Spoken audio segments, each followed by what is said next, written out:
तो हम sample report देख रहे हैं ऑफ स्टैंडर्ड 12th चैप्टर 6। तो स्टैंडर्ड 12 चैप्टर 6 में हमने देखा था कि हमें रिपोर्ट्स बनानी है, कमेटी रिपोर्ट बनानी है और इंडिविजुअल रिपोर्ट बनानी है। तो कमेटी रिपोर्ट कब बनती है? कोई भी प्रोग्राम कंडक्ट करने से पहले, और इंडिविजुअल रिपोर्ट प्रोग्राम कंडक्ट होने के बाद।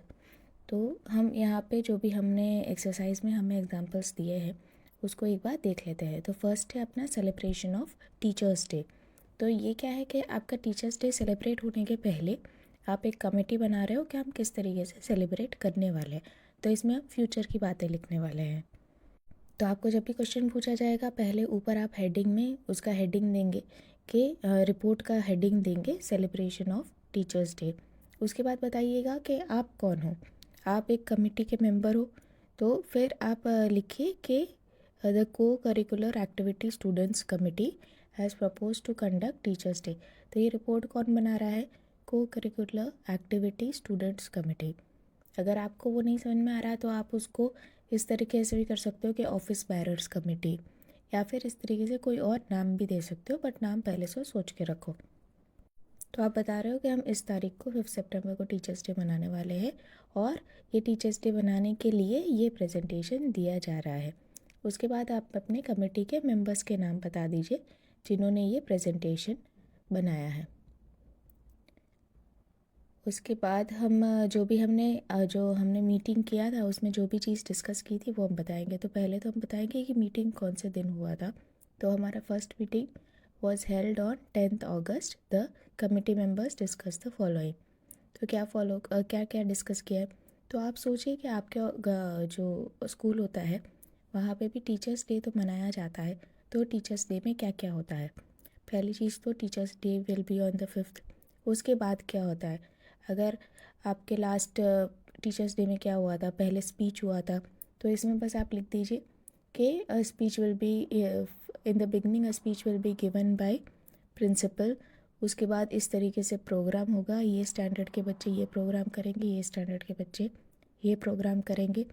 उसके बाद जैसे हमारे स्कूल में भी हुआ करता था, आपके एग्जाम्पल में भी दिया है कि कुछ बच्चे टीचर्स बनते थे और अलग अलग क्लास में पढ़ाने के लिए जाते थे। मोस्टली सिर्फ ध्यान रखने के लिए जाते थे, पढ़ाते नहीं थे। तो कौन से क्लास के बच्चे वो सब करेंगे। तो ये आपके स्कूल में जो भी होता है उसको एक बार याद कीजिए और फिर वही आपको लिखना है, तो ईजी रहेगा। So each class will be performing an entertainment program, and each program should not be more than 5 minutes. Program can be dance, group singing, etc. Maximum participation will be encouraged. मतलब individual नहीं होने चाहिए programme, solo singing और इस तरीके का नहीं होना चाहिए, मैक्सिमम पार्टिसिपेशन होना चाहिए। Office bearers will be given responsibility for entertainment show off each class. मतलब जो छोटे बच्चे होते हैं, जो ऑफिस बैरर्स होते हैं आपके कैप्टन वाइस कैप्टन, तो वो लोग जो छोटे बच्चे अब प्रोग्राम कर रहे हैं वो खुद से तो नहीं कर पाते, तो ऑफिस बैरर्स को उनको सिखाना पड़ता है। इसलिए हम यहाँ लिख रहे हैं कि ऑफिस बैरर को हर क्लास की रिस्पॉन्सिबिलिटी दी जाएगी। और छोटे क्लास में 2 ऑफिस बैरर हो गए, बड़े क्लास का ध्यान रखने के लिए, मतलब बड़े क्लास का जो एंटरटेनमेंट प्रोग्राम है उसको कोऑर्डिनेट करने के लिए सिर्फ एक ही ऑफिस बैरर होगा, क्योंकि छोटे बच्चे ज़्यादा बात नहीं सुनते ना, इसलिए। तो हम यहाँ पे आप याद कीजिए आपके स्कूल में कैसे हुआ था, आप वही लिखिए।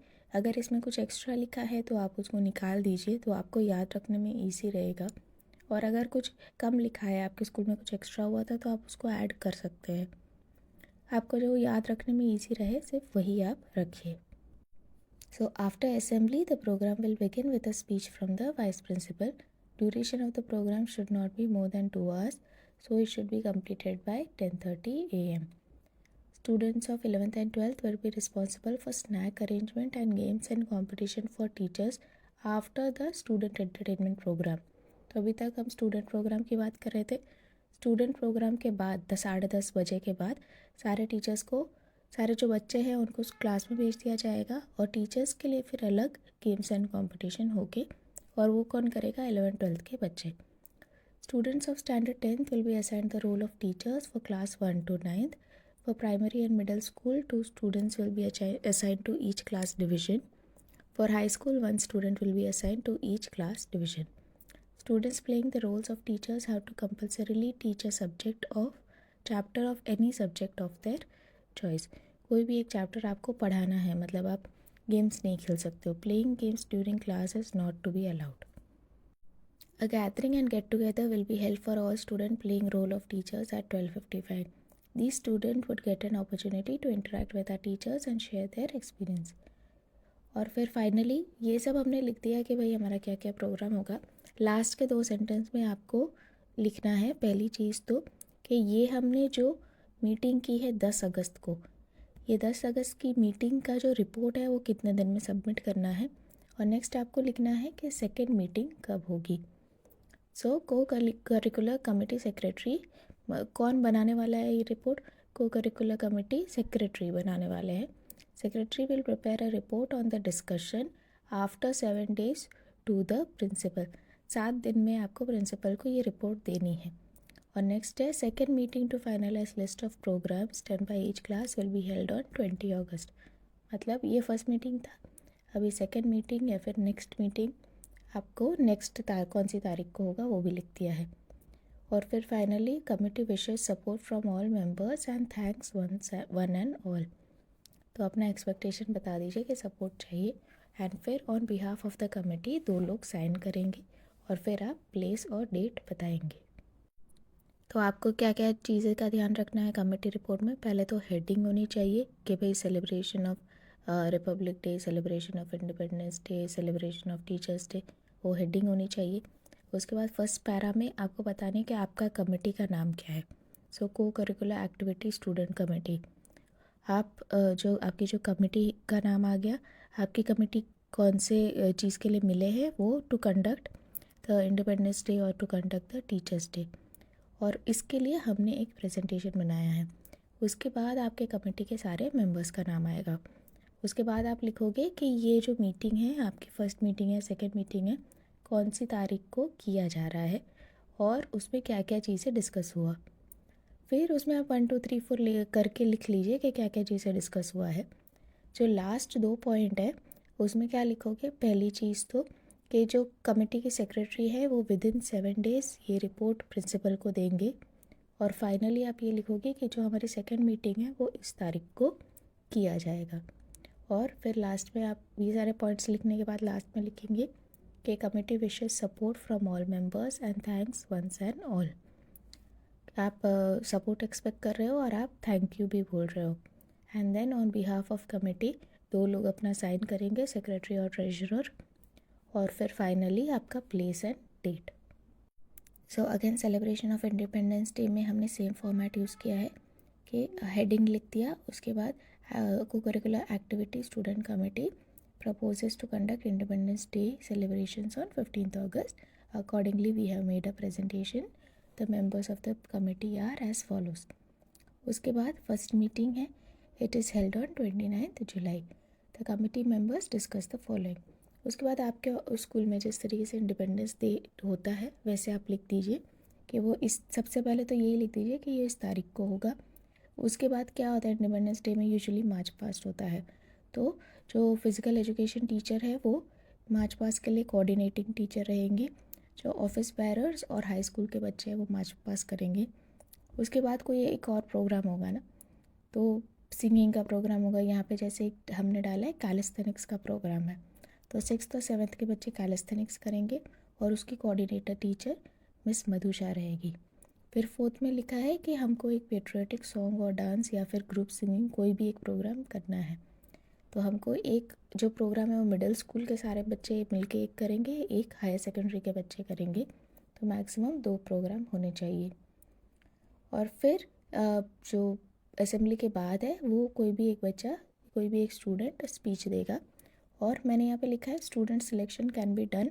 स्टूडेंट सिलेक्शन के लिए भी हमने ये कमेटी के ही 2 मेंबर्स थे, हमने ऊपर टेबल में इन दोनों का नाम लिखा था सेकेंड और थर्ड नंबर में. तो वहाँ नीचे वापस उनको एक एडिशनल काम दिया है कि स्टूडेंट सिलेक्शन करने के लिए. आप यहाँ पे ऐसे भी लिख सकते हो कि द हेड बॉय और द हेड गर्ल वे after the assembly the program will begin with a speech from the head boy और द हेड गर्ल. इस तरीके से भी लिख सकते हो. Program will end with speech for principal. इसको आप लाइन में भी लिख सकते हो कि स्टार्टिंग में हेड गर्ल स्पीच देगी, उसके बाद मार्च पास्ट होगा, उसके बाद कैलिस्थेनिक्स होगा, उसके बाद पेट्रियोटिक सॉन्ग या डांस का प्रोग्राम होगा और फिर लास्ट में प्रिंसिपल का स्पीच होगा। तो आप ऑर्डर में भी लिख सकते हो, आपको जिस तरीके से ये याद रहे। Duration of the program should not be more than 2 years। Finally ये दो चीज़ आपको ध्यान रखनी है कि co curricular committee secretary will prepare a report within 7 days to the principal को। ये मीटिंग कब हुआ? 29 जुलाई को। तो 7 दिन के अंदर आपको प्रिंसिपल को रिपोर्ट दे देना है। और second meeting to finalize the program will be held on 6 अगस्त।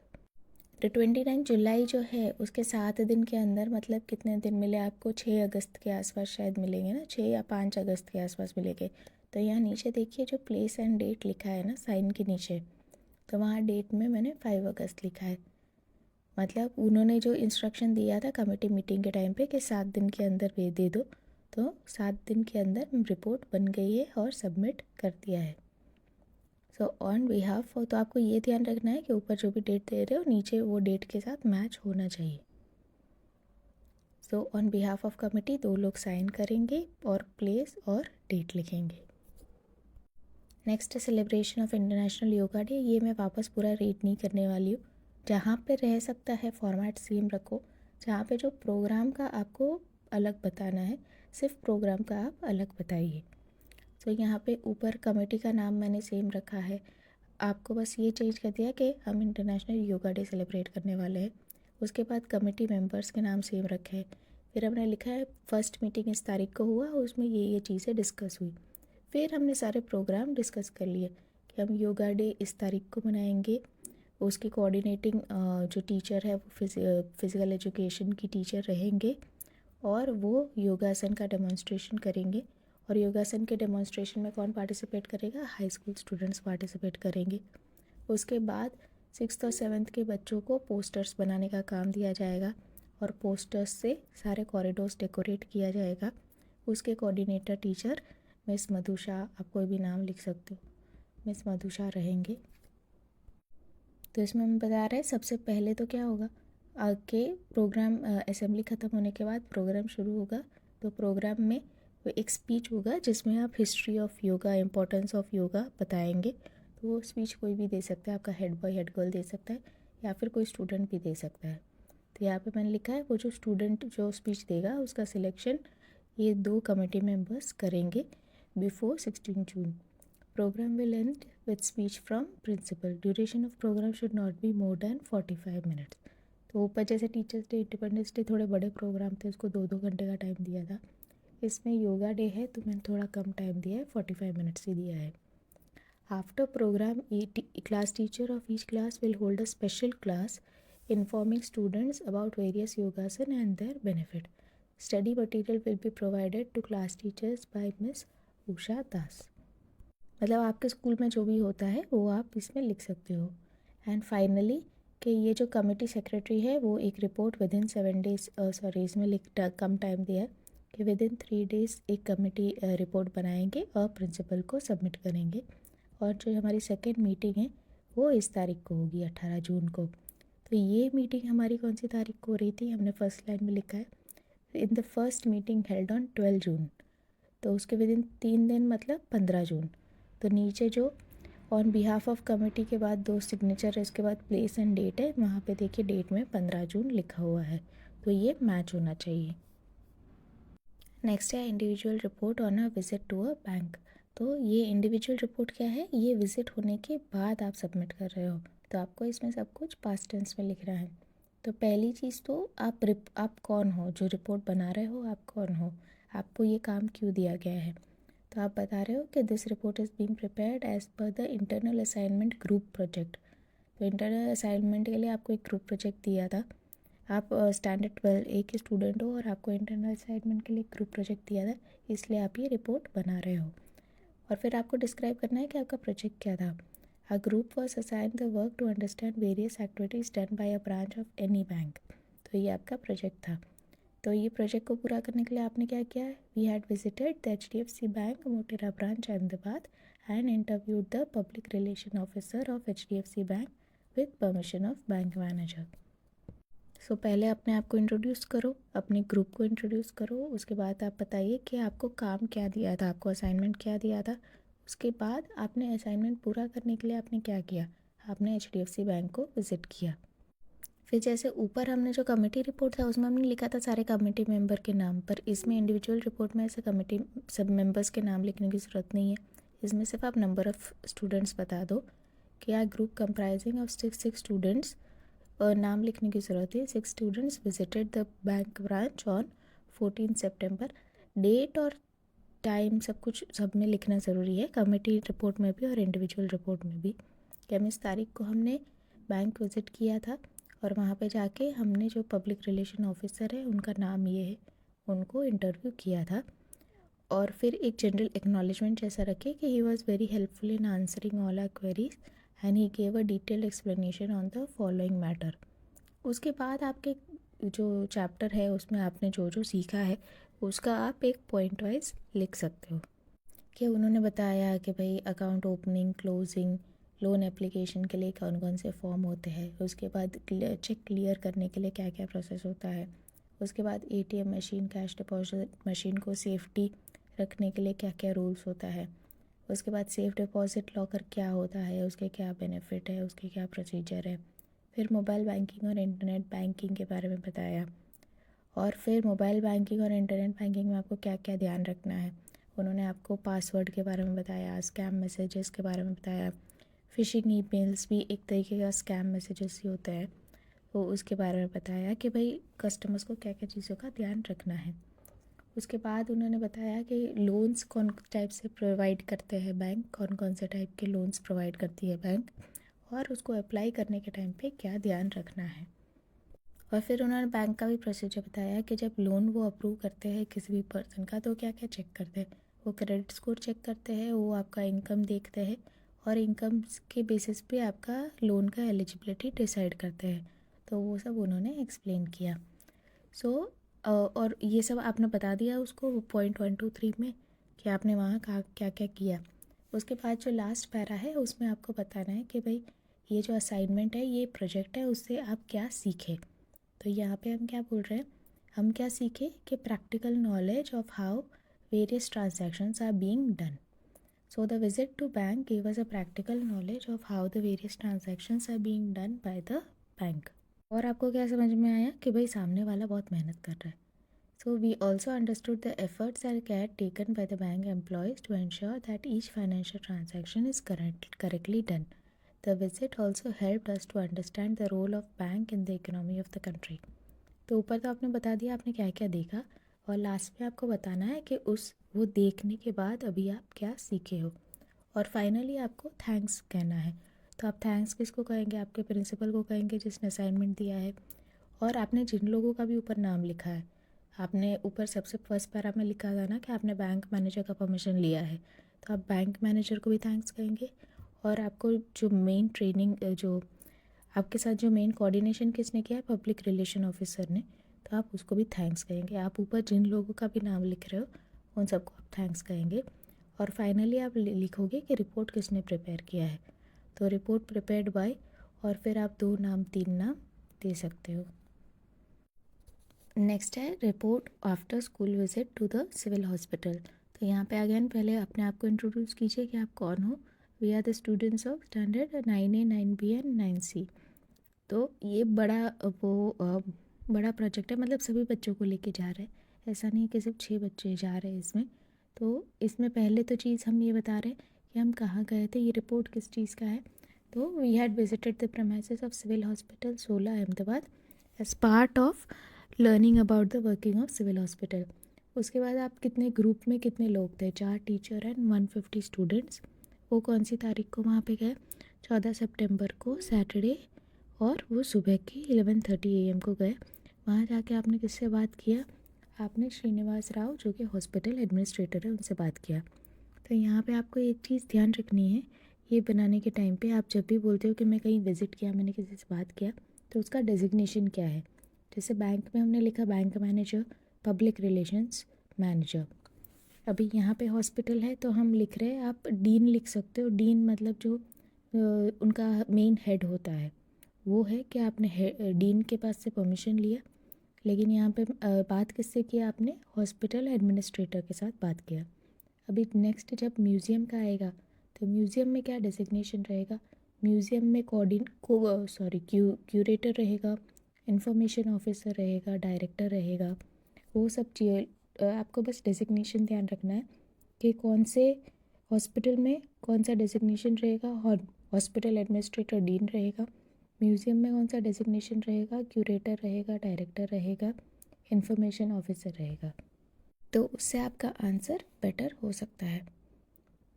और फिर आप बताएंगे कि आपके अपने हॉस्पिटल एडमिनिस्ट्रेटर से बात किया और उन्होंने आपको फॉलोइंग थिंग्स एक्सप्लेन की।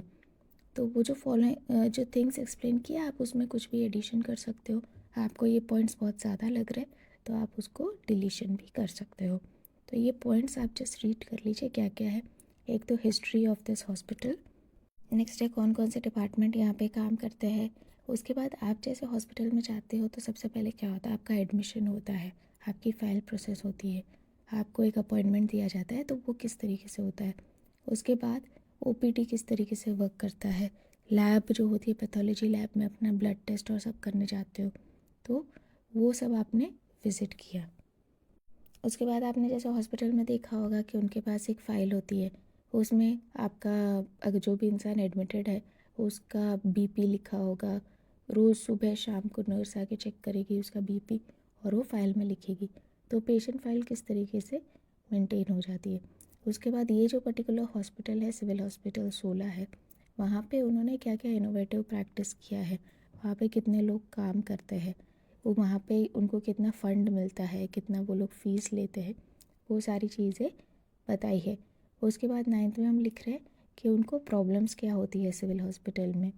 उनको जो सिविल हॉस्पिटल से छोटी होती है district level hospital, village level clinic, वहाँ पे क्या क्या प्रॉब्लम होती है। उसके बाद ये लोग एक्स्ट्रा क्या काम करते हैं, हेल्थ कैंप लगाना और ये सब क्या काम करते हैं, रिसर्च के क्या काम करते हैं। आपको ये सब याद रहता है तो ठीक है, वरना आप अपने खुद के एक्सपीरियंस को एक बार याद कीजिए। उसमें से आपको ये जो भी पॉइंट आपको याद रह रहे हैं, अपने एक्सपीरियंस से कनेक्ट कर पा रहे हो, वो पॉइंट्स आप जाके लिखिएगा। ये सारे पॉइंट्स लिखने के बाद फाइनली आपको क्या बोलना है कि ये जो विज़िट है उससे आप क्या सीखे। तो यहाँ पे जैसे एक एक्स्ट्रा चीज़ मैंने ये डाली है कि जो श्रीनिवास राव है हॉस्पिटल एडमिनिस्ट्रेटर, उन्होंने ये 12 पॉइंट समझाए। उसके बाद एक दूसरे डॉक्टर आए थे, doctor Vishal Desai of OPD branch, और उन्होंने they give a short session about things to take care in a daily life. मतलब आप कोई भी डिजीज़ के सिम्टम किस तरीके से पहचानिए और अपने आप को कैसे सेफ़ रखिए, अपने आसपास जो लोग हैं उसको कैसे सेफ़ रखें। तो ये एक एक्स्ट्रा चीज़ लिखिए कि ये 12 चीज़ें तो हुए, प्लस एक अलग से शॉर्ट सेशन हुआ। और फिर फाइनली आप बता रहे हो कि आप क्या क्या सीखे। तो आप क्या सीखे, the visit to hospital give us a practical knowledge of how the daily record of each and every patient is being kept. We also understood the efforts and care taken by the employees of the hospital and pressure under which the staff is operating daily। तो एक तो आपने hospital का कामकाज सीखा, और second आप हमेशा एक एम्प्लॉयज़ के लिए रिकग्निशन डालिए कि एम्प्लॉयज़ बहुत ही एफर्ट्स एंड केयर ले रहे हैं ताकि वो अपना काम ढंग से कर पाए। This visit also help us to understand role of government hospital in providing affordable treatment. और फाइनली आपको थैंक्स बोलना है। थैंक्स किसको कहेंगे, आप प्रिंसिपल को कहेंगे, आप डीन को कहेंगे, आप ओपीडी ब्रांच के, मैंने जो बोला ना ऊपर आपने जिसका भी नाम मेंशन किया है सबको आप थैंक्स कहिए। यहाँ पे ओपीडी ब्रांच के एक डॉक्टर आए थे आपको सेशन देने के लिए, उसको भी थैंक्स कहिए। और जो मेन आपको जो समझा रहे थे सब कुछ हॉस्पिटल एडमिनिस्ट्रेटर, उसको भी थैंक्स कहिए। और फाइनली रिपोर्ट किसने बनाई है, तो रिपोर्ट प्रिपेयर्ड बाय, और 3-4 बच्चों का नाम लिख दीजिए। नाउ नेक्स्ट है individual report on visit to the museum. तो पहले आप कौन हो, आप कौन से स्कूल के बच्चे हो, कौन से क्लास के बच्चे हो, किसने बनाया है ये report. So this report is being submitted after school visit of students of standard 10A 10B and 10C। फिर आप कौन से स्कूल के हो, students of 10A 10B and 10C of Navodaya secondary school Rajkot recently visited the Watson museum Rajkot. फिर ये visit का reason बता दीजिएगा कि भाई आपका इंटरनल असाइनमेंट का प्रोजेक्ट था। यहाँ पे हमने सिर्फ जनरल लिखा है कि कोई असाइनमेंट नहीं था, it was just as part of learning about the history and culture of our country. उसके बाद आपके ग्रुप में कितने लोग थे, 4 टीचर 150 स्टूडेंट्स। आप कहाँ पे विज़िट किया था, वॉटसन म्यूज़ियम में। कौन सी तारीख को, 14 सितंबर सैटरडे। कितने टाइम को, 11:30 को। वहाँ जाके आप किससे मिले, श्रीनिवास राव इन्फॉर्मेशन ऑफिसर। तो तो यहाँ साइड में एक टेबल है जिसमें मैंने रेड कलर में सारे डेजिग्नेशन लिखे हैं। तो यहाँ पे डिप्यूटी जनरल होता है, डायरेक्टर जनरल होता है, डिप्यूटी डायरेक्टर होता है, क्यूरेटर होता है, इंफॉर्मेशन ऑफिसर होता है, रिसर्च ऑफिसर होता है। आप कोई भी डेजिग्नेशन यूज़ कर सकते हैं। So mister Rao was very helpful in answering all our queries. हमेशा ये लिखिएगा कि भाई उन्होंने बहुत हेल्प किया, उन्होंने सारे जवाब दिए, और फिर आप 1 2 3 4 लिखिए कि he give detailed explanation on the following matter. तो पहला history of the museum, second है म्यूज़ियम में कितने सेक्शन है, थर्ड है म्यूज़ियम में डे टू डे वर्किंग क्या होता है, फिर फोर्थ है कि how are artifacts procured by the museum. Museum में आप जो एग्जीबिशन के लिए जो भी सामान रखा है उसको ख़रीदते कैसे, प्रोक्योर कैसे करते हैं, हासिल कैसे करते हैं। नेक्स्ट है रिसर्च वर्क क्या क्या किया जाता है म्यूज़ियम में। म्यूज़ियम में भी जैसे उनको है ना इतने पुराने पुराने 100 साल 200 साल पुराने जो चीज़ें वो संभाल के रखनी होती है ना, तो उसके लिए उनको स्पेसिफिक केमिकल यूज़ किया करना होता है, स्पेसिफिक प्रोसेस यूज़ करना होता है। तो उसके लिए भी वो लोग रिसर्च करते रहते हैं कि कौन से केमिकल से वो बेटर तरीके से प्रिजर्व होती है, क्योंकि बहुत से ऐसे केमिकल होते हैं हमको फिर 50 साल बाद पता चलता है कि भाई पेंटिंग पूरी बर्बाद हो गई बिकॉज हमने प्रिजर्व करने के लिए ये XYZ केमिकल यूज़ किया था। तो ये एरिया में भी काफ़ी रिसर्च होता रहता है। तो हम ये बताएंगे कि म्यूज़ियम में क्या क्या रिसर्च वर्क होता है। उसके बाद role of museum in development and maintaining culture of a country और रीजन। नेक्स्ट है employ staff deployed in each department and work done by various employees. उसके बाद हम देखो और एक पर्सन को इंट्रोड्यूस कर रहे हैं जो कि क्यूरेटर है। So miss Diksha Bhatt curator showed the various section of the museum. पहले जो इन्फॉर्मेशन ऑफिसर है उसने जनरली म्यूज़ियम क्या काम करता है वो सब बता दिया, उसका डेली वर्किंग के बारे में बता दिया। फिर हर एक जो पीस होता है ना म्यूज़ियम में उसका हिस्ट्री, हर एक पीस का हिस्ट्री पता होना चाहिए। तो वो बताने के लिए कौन आए आपके पास, दीक्षा भट्ट जो क्यूरेटर ऑफ द म्यूज़ियम है वो आए। उसके बाद स्टूडेंट्स विजिटेड। फिर ये देखिए अलग अलग जो सेक्शन है म्यूज़ियम में उसके नाम लिखे हैं, manuscript, textile, sculpture, coin section and history of artifact in this section were explain by the curator. तो ये जो 4-5 सेक्शन है वो क्यूरेटर ने आपको बता दिए, और फिर लास्ट में आप लिखिए कि इसके अलावा भी बहुत सारे सेक्शन हैं वो स्टूडेंट ने इंडिपेंडेंटली विज़िट किए। अभी लास्ट नेक्स्ट पैराग्राफ में आप बताइए कि म्यूज़ियम को विज़िट करने से आपको क्या समझ में आया, आपका कंक्लूजन क्या है। So visit of museum gave us glimpse in the art and culture and living of people of our country and also the world. We gain practical knowledge of the daily working of the museum. We also understood the efforts and care taken by the employees के लिए आप बताइएगा in preserving the artifacts in good condition. This museum also helped us to understand the role of museum in the development and maintaining the culture of a country or region. तो ऊपर जैसे है हमने जो 6th पॉइंट है वहाँ पे लिखा है role of museum in the development and maintaining culture of a country और रीजन, उसी को हमने नीचे फिर हम क्या सीखे वो वाले पैराग्राफ में उसको नीचे लिख के आए कि we understood the role of the museum in the development and maintaining culture of a country और रीजन। तो आप ऐसे कर सकते हो, ऊपर जो एक्सप्लेनेशन में जो चीज़ लिखी है उसी चीज़ को वापस नीचे रिपीट कर सकते हो कि हमको ये चीज़, ऊपर लिखोगे कि हमको ये चीज़ एक्सप्लेन की गई और नीचे लिखोगे कि हमको ये चीज़ समझ में आ गई। उसके बाद आप अपने थैंक्स कहेंगे। आप स्कूल की तरफ से गए हो तो स्कूल के प्रिंसिपल ने अरेंज किया है ना, तो आप प्रिंसिपल को थैंक्स कहेंगे। फिर जो म्यूज़ियम में जिसने परमिशन दिया होगा डिप्यूटी डायरेक्टर को थैंक्स कहेंगे, जिसने आपसे बात की है इन्फॉर्मेशन ऑफिसर उससे बात की उसको थैंक्स कहेंगे, और फिर जो दूसरा भी पर्सन आया था क्यूरेटर उसको भी आप थैंक्स कहेंगे उनके कोऑपरेशन के लिए। और फाइनली रिपोर्ट किसने बनाया है उसमें हम 3 बच्चों का नाम डालेंगे। तो हम ये सेशन कंप्लीट करते हैं। हम जो रिपोर्ट राइटिंग के नेक्स्ट सेशन में प्रेजेंटेशन के बारे में देखेंगे। आई थिंक हमारे 3 या 4 प्रेजेंटेशन है वो हम नेक्स्ट सेशन में करेंगे। Thank you.